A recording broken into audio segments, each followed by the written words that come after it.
Check this out, BCM Raider here, bringing you another Commander deck tech, and today we have Tahngarth, First Mate. We're in the Gruul colors, a whole bunch of fun stuff with really large creatures, and just trying to throw around as much damage as possible. But the unique thing with Tahngarth, because he is a 5/5, which is already a pretty good rate, he can't be blocked by more than one creature.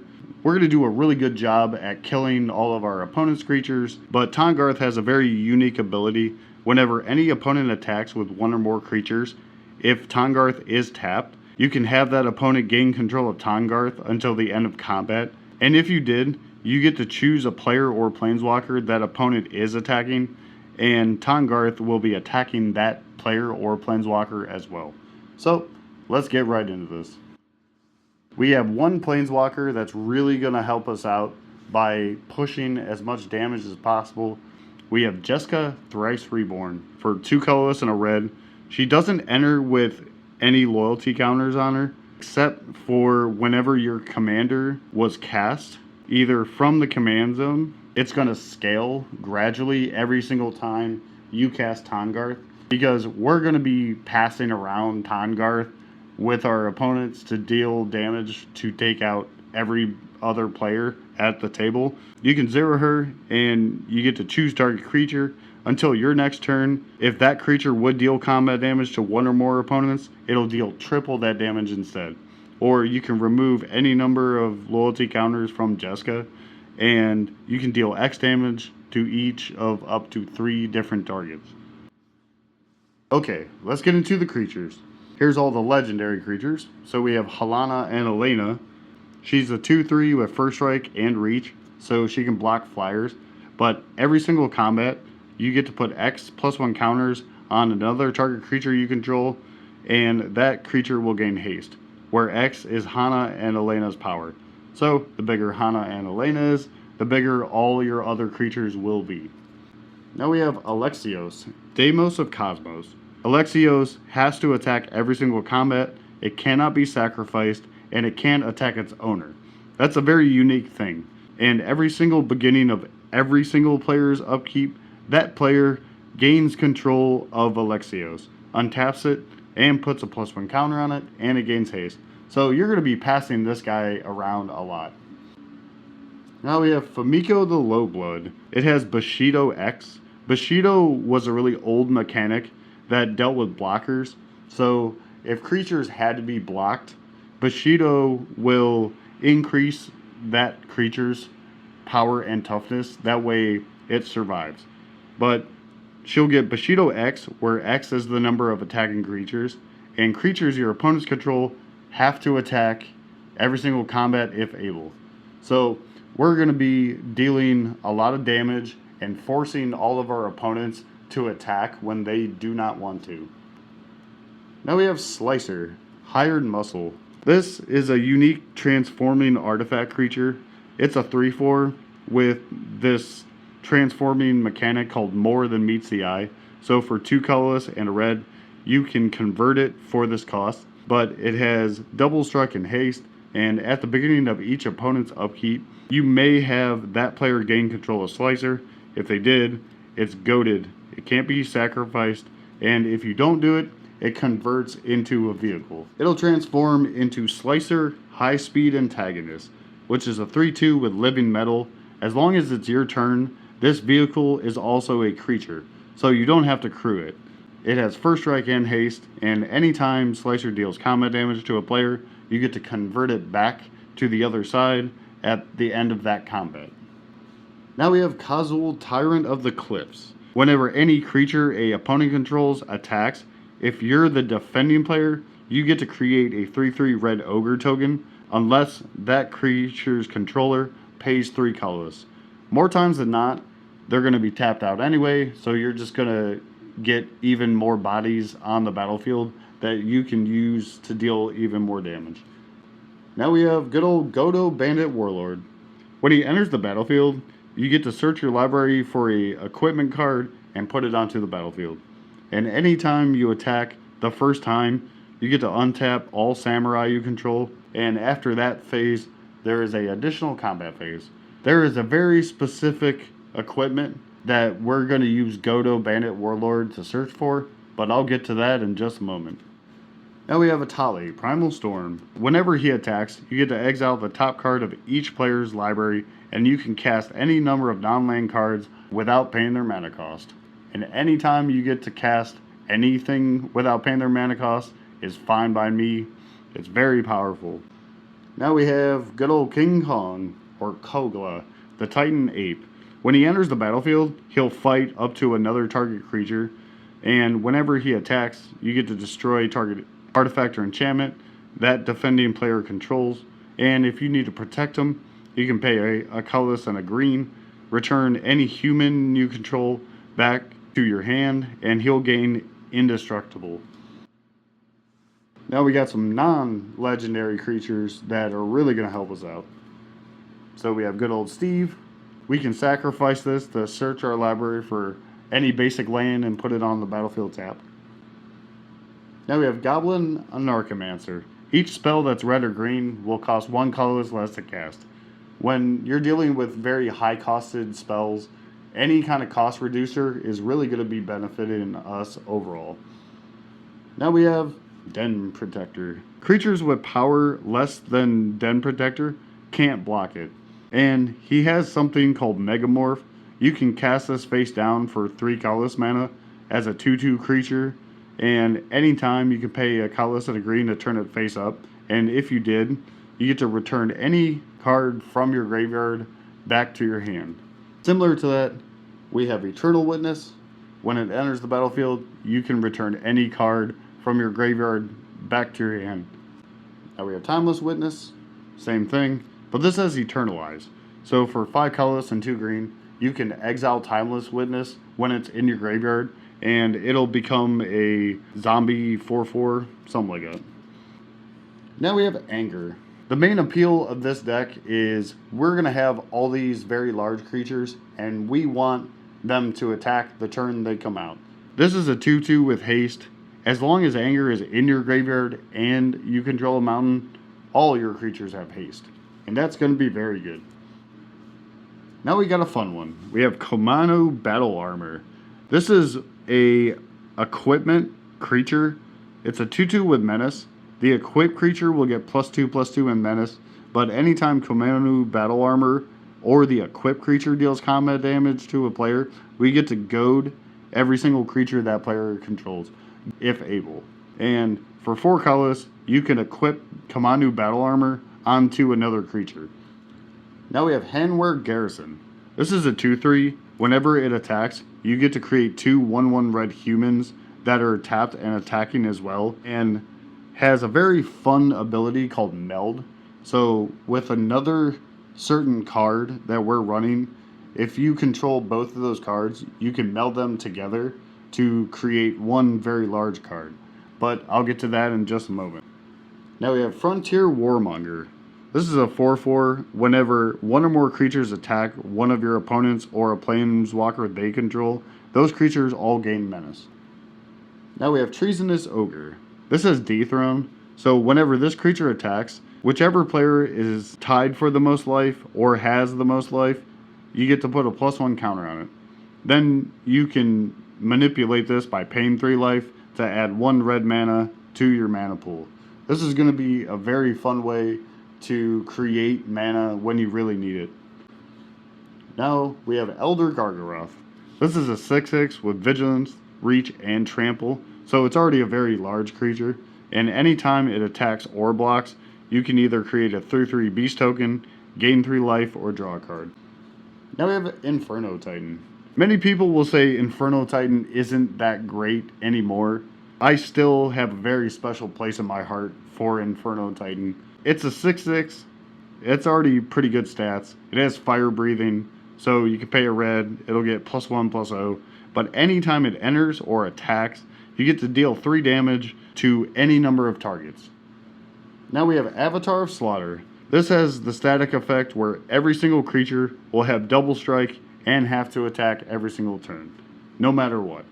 This is a fun way just to see a whole bunch of chaos ensue. Okay, let's get into the artifacts. We have our Soul Ring. This is our only mana rock in the entire deck, Everything else is a equipment that's going to help all of our creatures win the game very quickly. So we have Rabbit Battery. This is another equipment creature where it being a 1/1 with haste, and the equipped creature will have +1/+1 and haste, and it reconfigures for 1. Similar to that, we have Explorer's Scope. Whenever the equipped creature attacks, you get to look at the top card of your library. If it's a land, you can put it onto the battlefield. So we're going to use this to churn through our deck as fast as possible. Now we have Beamtown Beatstick. The equipped creature will get +1/+0 and have menace. And then anytime the equipped creature deals combat damage to a player, we get to create a treasure token. Of course, we have Swiftfoot Boots. The equipped creature has hexproof and haste. Now we have Lizard Blades. This is another equipment creature. It's a 1/1 with double strike, but the equipped creature will have double strike as well. Now we got a fun one. We have Black Blade Reforge. The equipped creature will get +1/+1 for each land you control, but if you're equipping this to a legendary creature, it'll only cost 3 colorless to equip rather than 7. And with Explorer's Scope, because you're putting even more lands on the battlefield, that equipped creature will get even bigger. Now we have Sword of the Animist. Both of these, Explorer's Scope and Sword of the Animist, equipped creature gets +1/+1, and anytime the equipped creature attacks, you can search your library for any basic land and put it on the battlefield tapped. Now we have Mage Slayer. The equipped creature will deal damage equal to its power to defending player. So if you have a very large, like 8/8 or 10/10, just when that creature attacks, you're dealing that much damage before you even go to combat damage. This is going to be a very good way to kill our opponents very quickly. Now we have Hammer of Nazan. The equipped creature will get +2/+0 and is indestructible, so it's almost never going to go away unless it's exiled. Whenever Hammer of Nazan or another equipment enters the battlefield, you can attach that to any creature you want. Now we have Embercleave. This one is absolutely insane. It has flash, so you can cast it as though it was an instant. This will cost 1 colorless less for each attacking creature you control. So the more creatures you attack with, the less this is going to cost. But the equipped creature will get +1/+1 double strike and trample. And of course, we have Helm of the Host. This was the equipment I was referring to with Godo Bandit Lord, where you're going to create a infinite combat step loop. You search up Helm of the Host with Godo Bandit Lord, and then you equip it to Godo, and when you attack, you're going to make a exact token copy of Godo. You're going to infinitely untap it, thus getting infinite combat steps. And that's just a fun way to end the game very quickly. Okay, let's get into the enchantments. So first up, we have Rancor. The enchanted creature will get +2/+0 and trample. And if Rancor would be put into a graveyard, we get to return it back to our hand. Now we have Demonic Ruckus. This one's really fun. When you enchant the creature, it'll get +1/+1 and menace and trample. And anytime it's put into a graveyard, you get to draw a card. This also has plot. So you can pay 1 red mana and exile this from your hand and cast it as a sorcery at a later time without paying its mana cost. Now we have Fires of Yavimaya. This is going to give haste to every single creature we control, and we can sacrifice it to give target creature +2/+2. Now we have Rhythm of the Wild. Our creature spells cannot be countered. That's going to be huge in case our opponents are trying to counter every single creature that we cast. And non-token creatures will have Riot. So when the non-token creature enters the battlefield, we can choose to give that creature haste if for some reason we don't have haste at that time, or we can make it bigger by putting a +1 counter on it. Now we have Aggravated Assault. This one's fun. You get to pay 3 colorless and 2 red, and you get a additional combat phase. Now we have Garruk's Uprising. When this enters the battlefield, if you control a creature with power 4 or greater, you get to draw a card. This will give the static effect where all your creatures have trample, Most green creatures have trample already, but this is just to make sure every single creature we control has trample, so we can deal as much damage as possible. And whenever any creature with power 4 or greater enters the battlefield under your control, you get to draw a card. Okay, let's get into the instants. So these are going to be either tutor effects for lands, protection spells, or just ways to deal with our opponents. So first up, we have Worldly Tutor. We get to search our library for any creature, and we get to put that card on top of our library. Now, to protect ourselves, we have Heroic Intervention. Permanents will gain hexproof and indestructible until the end of turn. Now we got a fun one. We have Return of the Wild Speaker. We can choose to draw cards equal to the greatest power among non-humans we control, or non-human creatures get +3/+3. Luckily, most of our creatures aren't humans. Now we have Hunter's Insight. We can choose target creature we control, and that creature will deal combat damage to any player or planeswalker, and then we get to draw that many cards. Now we have Return to Nature. We can destroy target artifact, target enchantment, or exile a target card from any graveyard. In case our opponent wants to reanimate something, we can just exile it in response. Now we have good old Declaimer. Instead of destroying a artifact or enchantment, this does something very unique. You're going to shuffle that target into its owner's library, because in some cases you don't want to destroy that permanent. You just want to get it off the board. Similar to that, we have Unravel the Aether. You can choose target artifact or enchantment, and its owner will shuffle it back into their library. Now we have Beast Within. You get to destroy target permanent, and its controller gets to create a 3/3 beast token. In some cases, we can target our own stuff if we really need to. Similar to that, we have Chaos Warp. You get to shuffle in any permanent, and its controller reveals the top card. If it's a permanent, you get to put it onto the battlefield. Now we have Klaus Will. For 1 green, 2 red, and X, if we control our commander, we can choose both of these different effects depending on the current board state and what we need to do. We can deal X damage to each creature without flying, or we can destroy up to X target artifacts and or enchantments. Okay, let's get into the sorceries. Most of these are just going to be ways to ramp us, because we do have a lot of high costing spells, or we're just going to keep destroying stuff. So first up, we have Gamble. You can search your library for any card, and then you get to discard a card at random. Now we have Rampant Growth. We're going to search our library for any basic and put it on the battlefield tapped. Now we have Nature's Lore. We get to search for any forest card and put it onto the battlefield. Now we have Explore. We can play an additional land that turn, then we get to draw a card. Of course, we have Kadama's Reach. You get to search for 2 basics. One goes on the battlefield tapped, the other goes into your hand. Similar to that, we have Cultivate, the same exact card. Now we have Jessica's Will. If we control our commander, we can choose both of these modes. We can either add 1 red mana for each card in target opponent's hand, or exile the top 3 cards of our library, and we can play one of them that turn. Now we have Rishkar's Expertise. We get to draw cards equal to the greatest power among creatures we control. We can cast any spell with mana value 5 or less without paying its mana cost from our hand.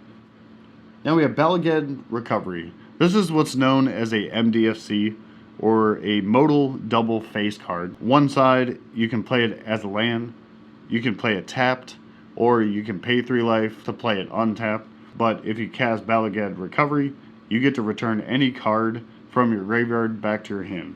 Similar to that, we have Regrowth. We get to return any card from our graveyard back to our hand. Now we got some removal. So we have Hull Breach.